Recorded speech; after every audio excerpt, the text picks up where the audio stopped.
welcome to the Deep Dive.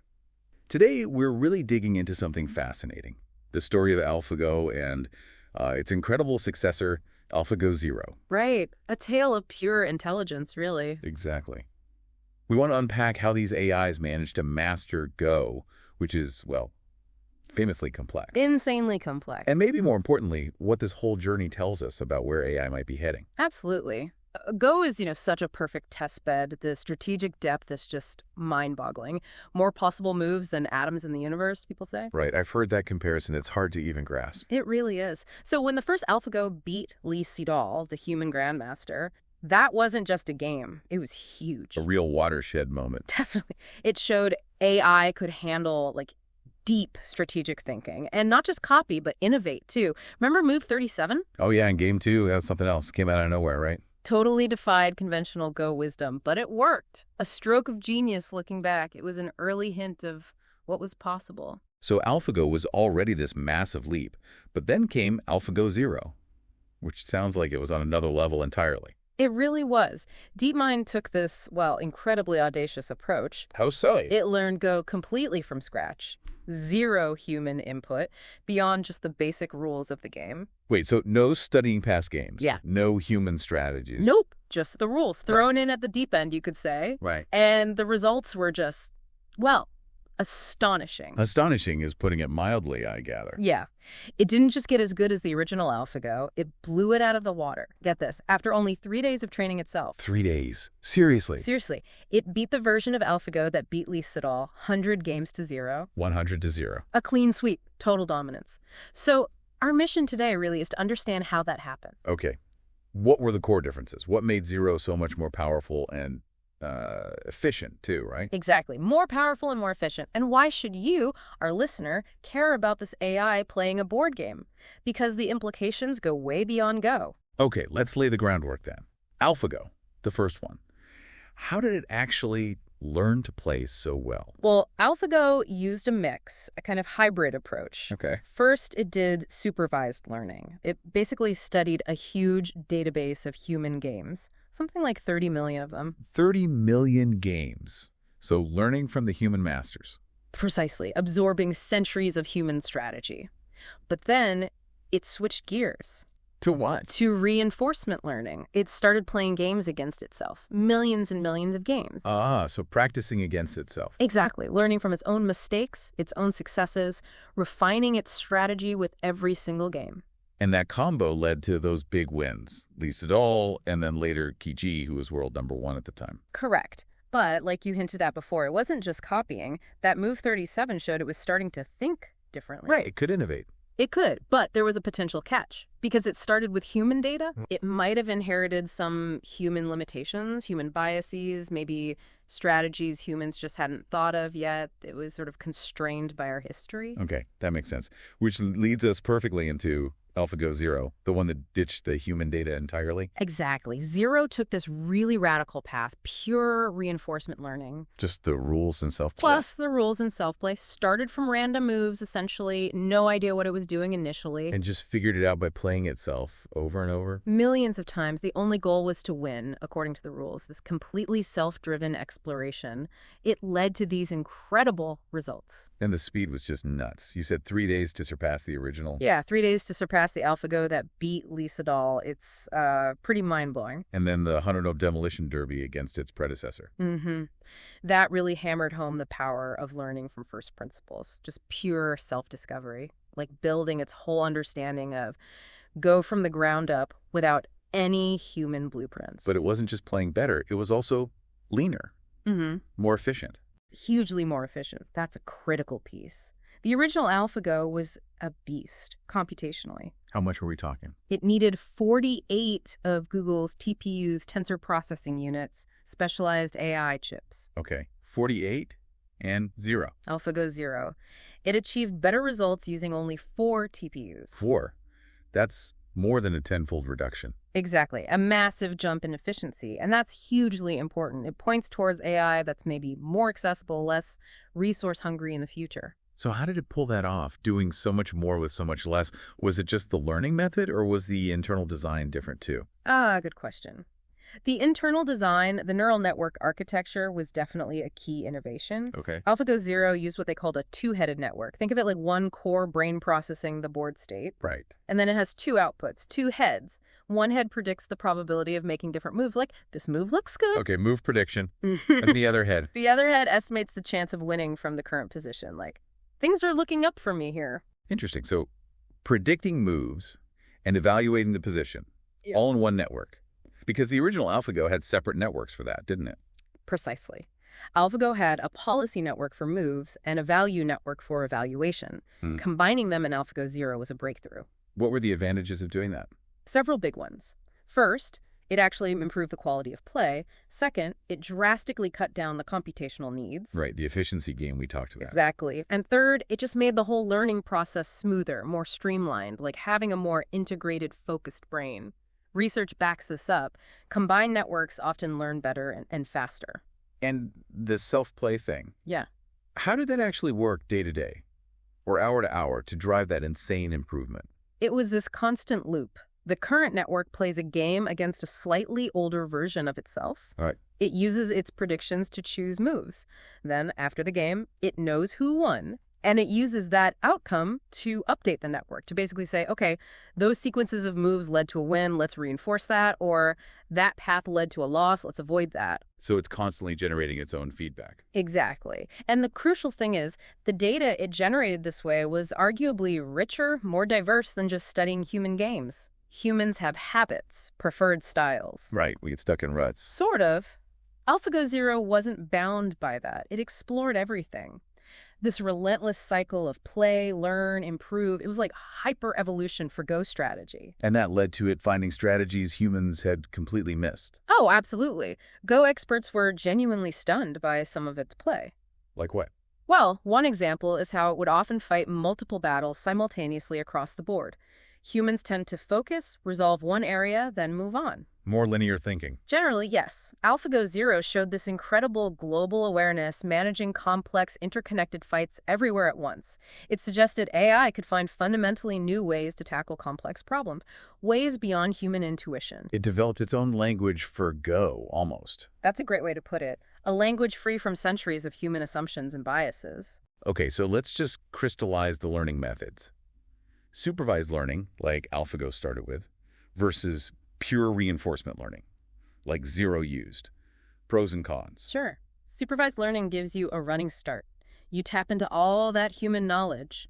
Quick initial progress. Makes sense. The downside. The downside is you might be stuck within the limits of that human knowledge. You inherit its blind spots. You might struggle to find something truly revolutionary. Okay. And pure reinforcement learning, the AlphaGo Zero way. You start from nothing, a blank slate, which means you can discover truly novel, potentially much better strategies, no human baggage. But that sounds harder. Like finding a needle in a haystack without knowing what a needle looks like. It definitely can be harder. It needs really clever algorithms to guide the search, otherwise it could waste tons of time on dead ends.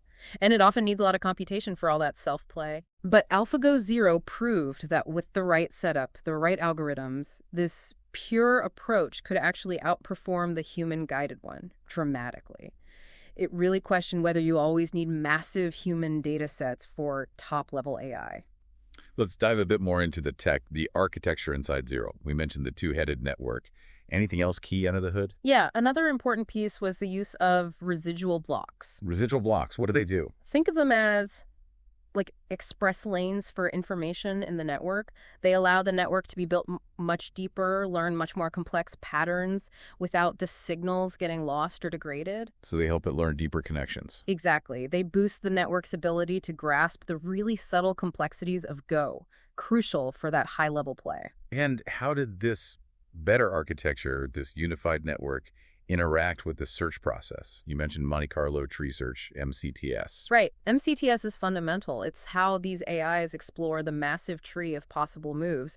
They simulate thousands, millions of potential game endings from the current position. Because AlphaGo Zero's single network provided both the move suggestions policy and the position evaluation value, the MCTS process became much more efficient. It got better guidance on where to focus its search efforts. So the search was smarter. Smarter and faster. It needed fewer simulations to reach a strong decision. This tight integration between the network and the search was a really big factor in its dominance. It really feels like cutting the cord from human data just freed it up entirely. That's exactly it. Unfettered exploration. It wasn't trying to mimic humans. It was trying to win, based purely on the rules. That allowed it to find strategies humans just hadn't considered, like those simultaneous battles. It basically rewrote the Go textbook. Now, I remember reading something interesting.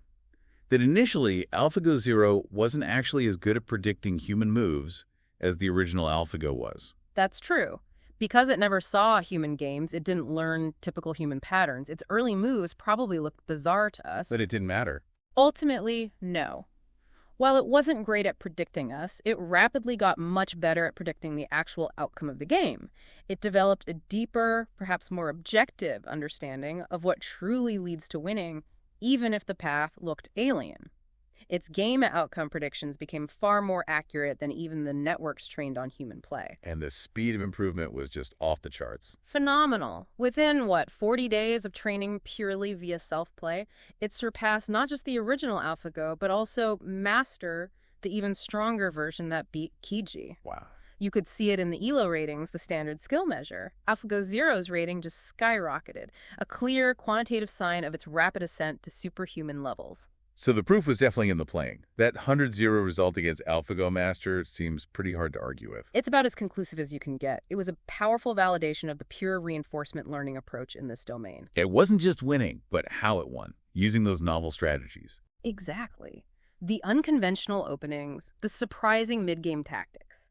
It consistently showed a different, often superior way to play compared to humans and its predecessor. DeepMind's own analysis confirmed these strategies were genuinely effective. And the ELO ratings just quantified that massive skill gap. Right. It wasn't a small edge. It was a huge leap in demonstrated playing strength, and crucially, achieved with way less compute power.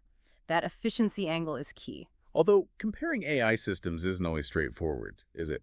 I seem to recall some debate around the AlphaZero chess matches against Stockfish. That's a really important point. Yeah, comparing different AIs needs care. Things like the hardware they run on, the time they get per move, it all matters. Right. With AlphaZero versus Stockfish, there were arguments about whether the match conditions were truly fair to both sides, given their different architectures and how they use resources. It highlights the need for really careful experimental design when making these comparisons. But for AlphaGo Zero versus AlphaGo, running on similar underlying tech from the same lab, the comparison feels more direct. Much more direct, yes. And the results were unambiguous. Experts watching Zero's games were consistently impressed. What did they highlight? Just incredible accuracy, very low error rates, an almost spooky ability to anticipate threats and exploit tiny weaknesses. If Move 77 was that first flash of deep strategic insight, AlphaGo Zero showed that same kind of insight, but consistently profoundly across the entire game.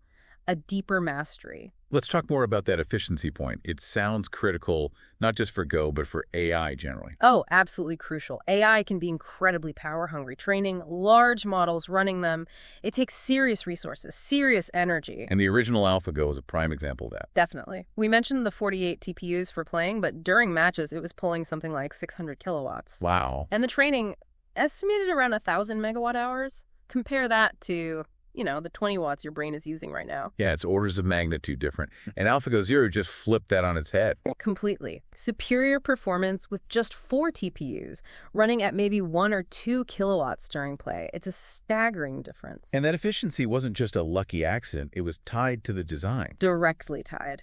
That unified two-headed network was inherently more efficient. It streamlined the calculations. Fewer moving parts, sort of. In a way, yes. And also, the way it learned through self-play was efficient. It didn't need to process those 30 million human games, which takes energy. It generated its own perfect training data, maximizing the learning from each game it played. Less reliance on massive external datasets means a smaller environmental footprint, too. And this push for efficiency is happening across AI now, right? It's not just DeepMind. Absolutely. It's a major focus. People are developing techniques like model pruning, cutting out unnecessary bits of the network, or quantization, using less precise numbers to save computation. Right. Plus, developing more specialized, efficient hardware like TPUs. And beyond AI itself, efficient AI can help other fields save energy, optimizing power grids, streamlining manufacturing, logistics. The potential savings are huge. Let's swing back to the actual Go board. You mentioned fascinating strategic differences. Can you elaborate on those opening moves again? The shoulder hit. Right. So human Go wisdom often emphasizes building secure territory early on, controlling corners and sides, local strength. Okay. AlphaGo Zero often played moves like the shoulder hit against an opponent's strong group early on. It looks aggressive, maybe even risky by human standards, but it seems Zero valued overall board influence, a kind of global pressure, more than immediate local gains right at the start. Thinking bigger picture for move one. Exactly. A fundamentally different philosophy, it seems. And mid-game, we had move 37 as an early example from AlphaGo. Did Zero continue finding those kinds of surprising, game-changing tactics? Yes, and arguably even more effectively and consistently. Its vast self-play experience allowed it to uncover and master highly complex mid-game sequences that just weren't in the human playbook. Human pros studying its games have had to seriously rethink established principles because of the lines Zero found. And the end game. That's all about precision, right? Super precise calculation needed. Both AIs were brilliant here, far better than humans. But again, AlphaGo Zero's efficiency likely gave it an edge. That streamlined architecture, the pure self-play foundation, it could probably calculate those complex endgame lines more efficiently, using fewer resources to find the optimal path. Experts noted it seemed to have its own internal logic, its own language for Go, untainted by human habits. This is all just incredibly fascinating. What does it all mean for AI research more broadly? Has Zero's success really shifted things? I'd say definitely. It strongly boosted the case for pure reinforcement learning. Showing it could conquer Go without human data was huge. We saw similar approaches, then quickly master chess, shogi, games it learned in hours or days just by playing itself. It suggested this approach might be more general than initially thought. So pulling it all together, what are the absolute key differences that made AlphaGo Zero such a leap? Let's summarize. Okay, let's nail them down. 1. Training method. AlphaGo used hybrid supervised on human games, then reinforcement learning. AlphaGo Zero used pure reinforcement learning only. All right, data source. 2. Initial data. AlphaGo had 30 million human games. AlphaGo Zero had only the rules. Training time. 3. Training time. AlphaGo took months. AlphaGo Zero reached superhuman in days, beat master in 40 days. Resources. 4. Compute resources. AlphaGo needed lots, 1,000 plus CPUs, 176 GPUs for early versions, later 48 TPUs. AlphaGo Zero needed just 4 TPUs. Huge difference. The brain itself. 5. Neural network. AlphaGo had separate policy and value networks. AlphaGo Zero had the integrated, unified, two-headed network. Performance. 6. Performance. AlphaGo beat Lisa et al. AlphaGo Zero beat AlphaGo 100. Efficiency. 7. Energy efficiency. AlphaGo was high consumption. AlphaGo Zero was dramatically lower. Strategy. 8. Strategy. AlphaGo showed innovation, but was still rooted in human play. AlphaGo Zero developed entirely novel strategies, unconstrained by human bias. And generalizability. 9. Scalability generality. Yeah. AlphaGo was very Go-specific. AlphaGo Zero's approach proved more readily adaptable to other games like chess and shogi, hinting at greater generality. So the big takeaway really feels like it wasn't just about brute force compute or more data.